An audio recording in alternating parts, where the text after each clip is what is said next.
So this will be a lecture for the second week of public management.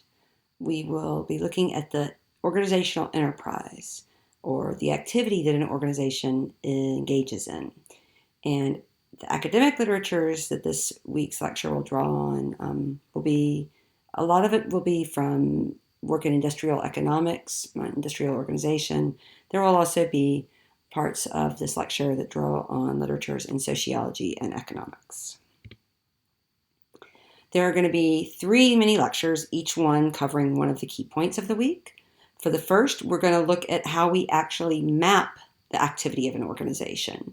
Using some nice graphical tools, we'll look at work process mapping, work function breakdowns, value chains, and swim lanes.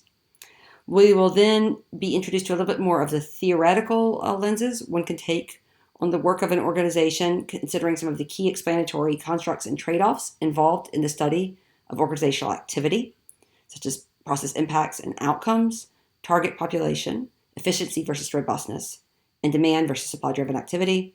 And finally, in the third lecture, we will sort of consider in some length how to incorporate these core enterprise concepts and constructs into analysis and evaluation. So how we get, if you think of it, the first 2 mini lectures are in some sense about sense making, so making sense of a situation using the lens of enterprise type thinking.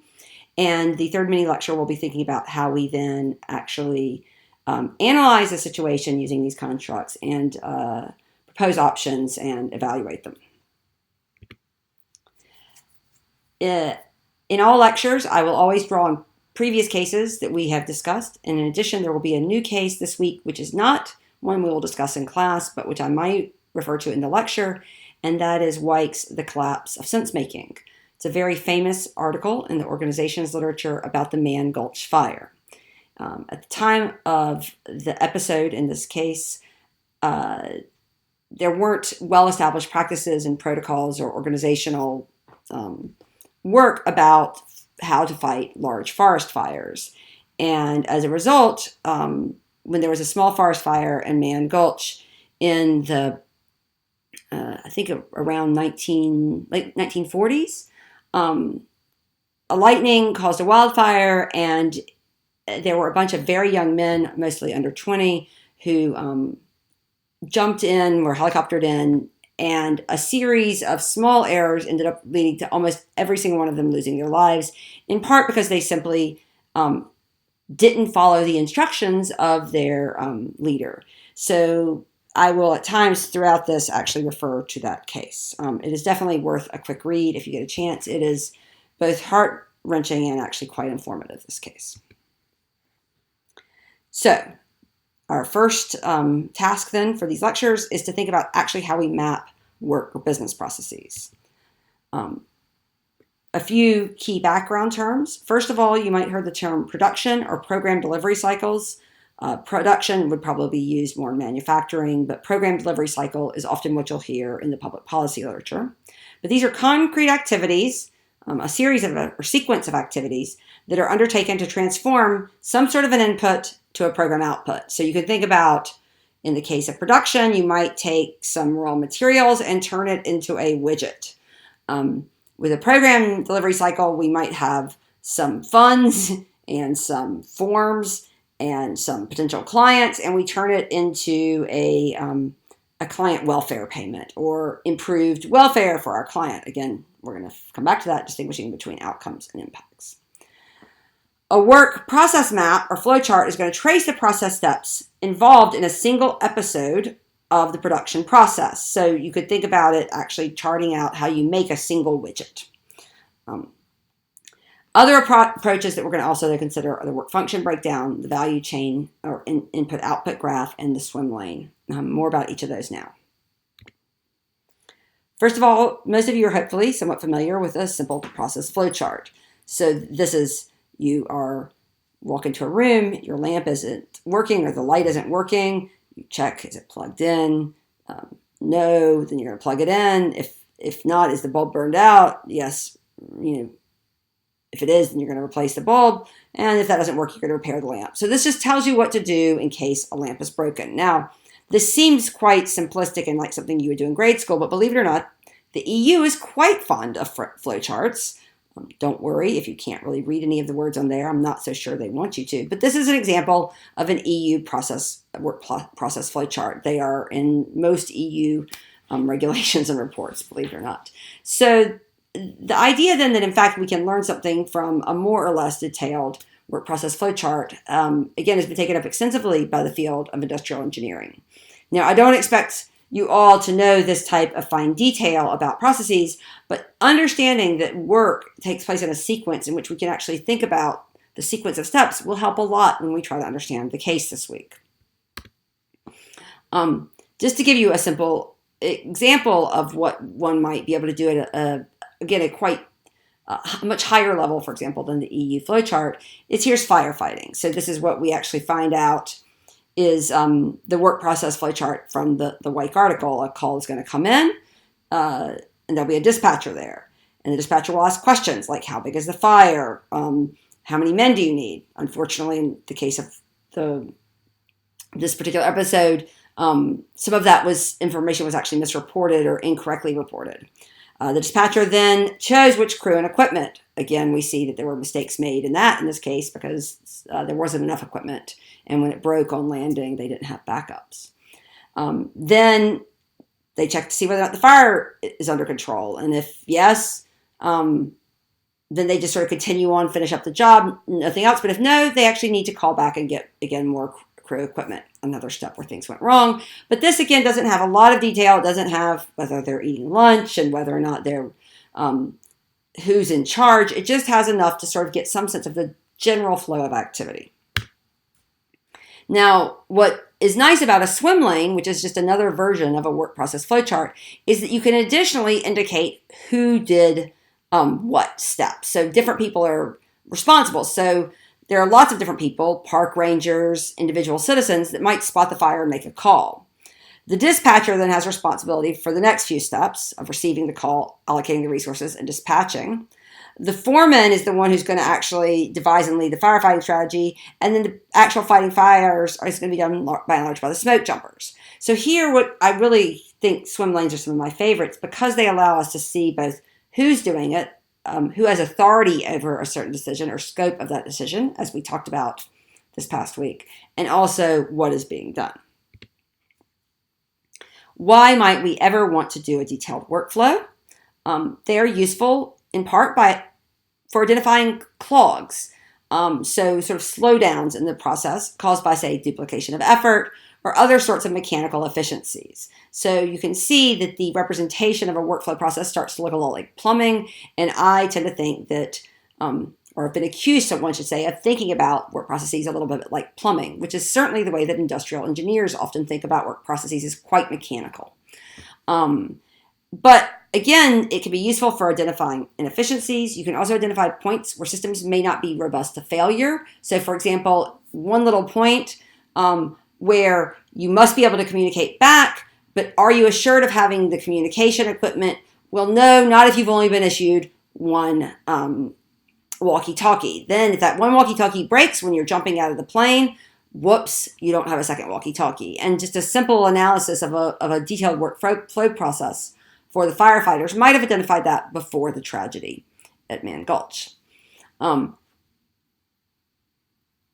should say also that these work process flowcharts were very much the rage in the late 20th century as part of re-engineering efforts. So you might have heard of the reinventing the government effort, for example, by Al Gore. That was an example of a business process re-engineering effort.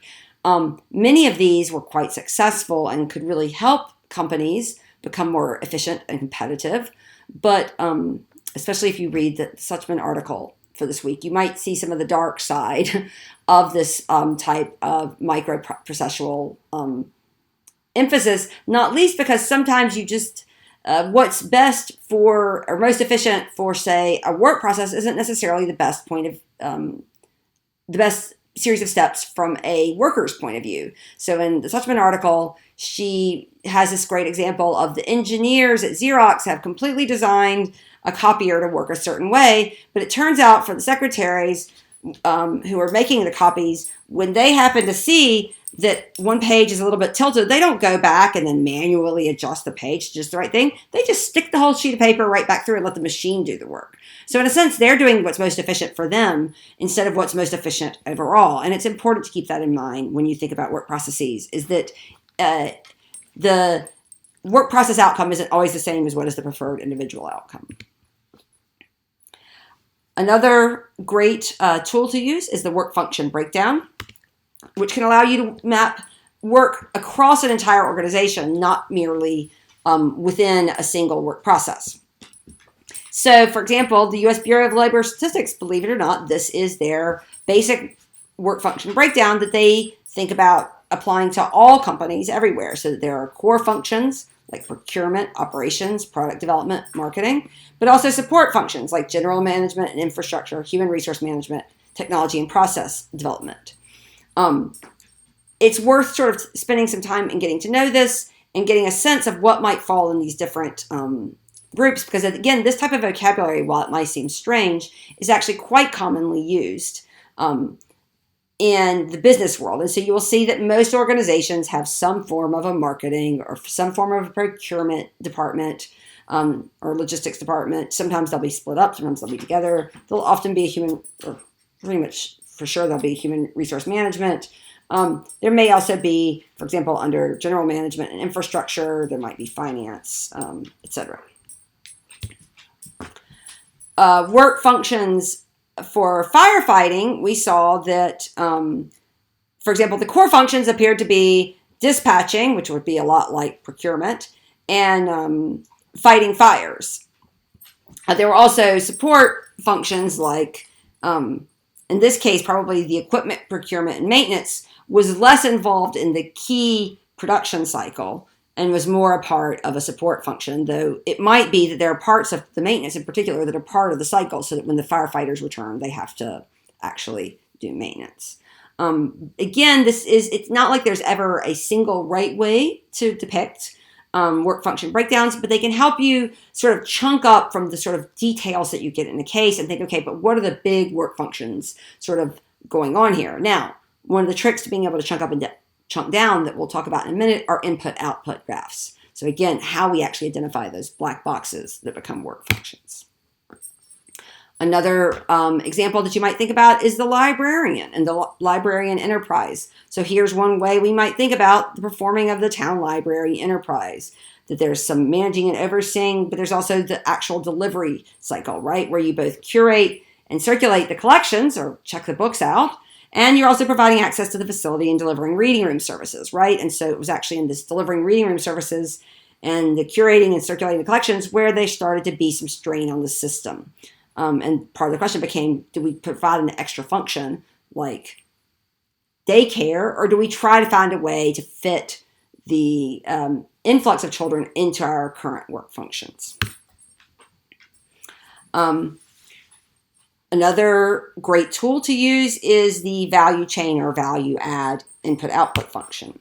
So I often find it easy to think about, if I'm stuck on trying to figure out what's the work that's being done here, what's the basic function, I tend to think, what is coming in at the beginning, what's going out at the end. So if you're not sure what a library does, you think, okay, there are books and they get matched with readers. Okay, so curation and collection must be part of it. That's sort of, if you think about the sort of overall production cycle. So it's often quite easy to think, for me at least, to identify different things about thinking about what are the raw materials that get started with, what is the output that comes out of them. So for example, if you think about firefighting, what's the program input? Firefighters and supplies. What's the output? The fire is out. It's really nice because that's actually their overall goal. We'll see that in just a second. The value add of the library. Books and materials, what comes out? Reading, learning, and knowledge. Now again, what's nice about these input-output graphs is that if you think about what happens in that black box, whether it be the firefighting or the library, it's that you start off with some materials and there's some value that gets added to them, and that's what is transformed into the outputs. And so in fact, it was thinking about, well, we start off with books, materials, and people, and we end up with knowledge that allowed the librarian to somewhat reimagine her job as going beyond just, we don't just circulate books. What we really are doing in our value add is helping people learn and learn about the world, a love of reading and knowledge, because that's the real value output of the library. It allowed her to reimagine her job to think that way. The value chain, and this sort of a more detailed version of our value input-output, is in fact one of the most famous ideas in the management literature, this idea of a value chain. And so what you can see is that the value chain basically takes our input-output idea, but also overlays it with this idea of the difference between the support functions and the core production functions. So you have the primary activities are at the bottom are the inbound logistics all the way through to the outbound logistics, marketing and sales service. That's sort of what the core activity of the organization is. And the support activities then correspond to the support activities that we just discussed from, for example, the U.S. Bureau of Labor Statistics. A lot of this difference between support and primary activity we will return to next week in establishment when we think about Mintzberg in particular. But basically, this type of a detailed value chain merges a little bit of the enterprise characteristics of input-output with the establishment characteristics of organization of functions. So if we try to do a value chain for firefighting, this might be what it looks like, where we get the crew dispatched might correspond maybe to inbound logistics. I mean, it becomes a little bit tough to match up completely. You have the firefighting, the crew returns to the station. Maybe there are press conferences or press releases, or maybe now there's going to be some Twitter shots of the firefighters doing a great job, right? We saw some of those recently in different rescue efforts. And maybe there's also got to be cleanup, could be considered almost like after service sales.